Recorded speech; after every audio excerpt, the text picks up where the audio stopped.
Bismillah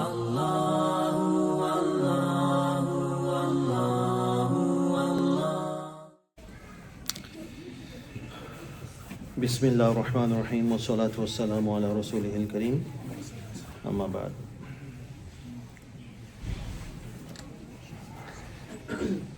Assalamu alaikum Shaykh wa alaikum assalam wa rahmatullah. Okay, so this question is in Urdu. So I will inshallah read it in Urdu and translate it as well. उम्र के दौरान अगर तवाफ़ करने के बाद मरवा पे चलने के बाद बिना सर बाल साफ़ करने से पहले अगर फिर दोबारा तवाफ़ कर ले तो क्या उम्र हो जाएगा? दोबारा बस तवाफ़ किया, सफ़ा मरवा पे नहीं चले. The question is that can we merge an umrah, the first umrah, second umrah with the first umrah? Can we merge the second umrah with the first umrah? Or after the umrah, can we, before cutting the hair, can we do a nafli tawaf or not? Now, what are the arkan of umrah? Ihram, tawaf, sa'i, safa marwa, and halaq or qasr, cutting the hair. Now, if someone says, okay, does the tawaf, everything, and then the sa'i, before cutting the hair, he makes another intention of umrah, and then does the umrah. This is not permissible. And if someone does that, dam is wajib. Has to sacrifice an animal for that. The other scenario, a person has done the tawaf, done the sa'i, before cutting the hair, he does the only intention of doing the nafli tawaf. That's it. No sa'i, nothing. Just a nafil tawaf, and then he wants to go. He said, okay, you know what? I still have time. Let me do a nafli tawaf, and I'll just go back and then cut the hair. So delaying cutting the hair, there's no any jinayat, nothing, no crime. So if a person does that, that is fine, but cannot mix another umrah with it. You have to understand that. So this is the answer. Once you are done the umrah, you go cut the hair, you clean up, wash yourself, put the regular clothes, and then you want to do the umrah again, then you have to go out and to the hill, the Masjid Aisha, to make the intention for the umrah and then come back. You do not have to go to miqat, just to hill, the Masjid Aisha. That's like, I think from the haram is like 2-3 kilometers away.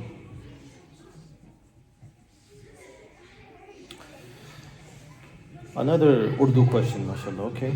Sawal. Assalamu alaikum wa alaikum assalam. किसी गैर मुस्लिम से हाथ मिलाना जायज़ है? Is it permissible to shake hands with a non-Muslim? So of course we can understand opposite sex, opposite gender, we cannot do that. That is totally haram. No worries. But man to man, woman to woman, right? Is it permissible to shake hands with a non-Muslim? This is the question. The sunnah is assalamu alaikum. Shaking hands, no, it's not always. If you shake the hands with someone, let's say with a Muslim, and you do not say assalamu alaikum, that doesn't count. You will not get the sawab, the reward. Or from far away, you just hi, or maybe just, that's not permissible. You from far away, you say assalamu alaikum, that's permissible.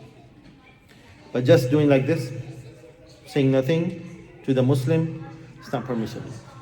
Tahiyya, salam is assalamu alaikum, that's the minimum, wa rahmatullahi wa barakatuhu. Okay?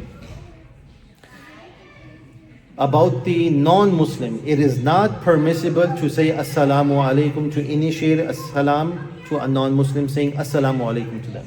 It is not permissible in Islam. What did Rasulullah sallallahu alaihi wasallam has taught us? If the non-Muslim says assalamu alaikum, a lot of say them. When you're living in a society, majority of the non-Muslims, they say assalamu alaikum. the only reply will be wa alaykum. That's it. Wa alaykum.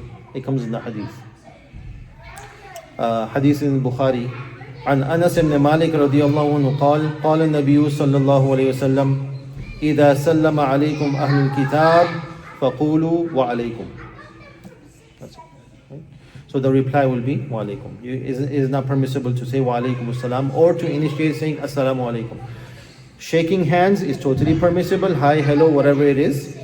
And if the person is saying assalamu alaykum to you, you just say wa alaykum.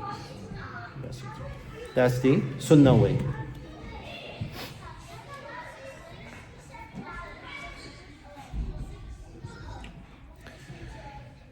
Assalamu alaikum wa alaikum assalam. Can zakah funds be given to food banks? Please advise. If the food bank is run is run by non-Muslims, if the food banks are run by non-Muslims, then it will not be permissible to give your zakat to those organizations if they are non-Muslims. If the food bank is run by reliable Muslims, you do your research. This is your responsibility to do your research that this Muslim organization or this Muslim food banks are properly using the funds of zakah and giving it to the eligible people who receive zakah. Then it's up to you. You give it and then you leave it to Allah. But research is investigation is mandatory. It is fard to do for zakah. And the Muslims, if they have this and you are satisfied, it is fine, totally no problem with that. Just make sure that that they are not giving that amount to the non-Muslims, because zakah should not be given to non-Muslims. Okay, so you make sure that, and when there's a Muslim organization or food running the food bank, they should know this. This is a very basic thing.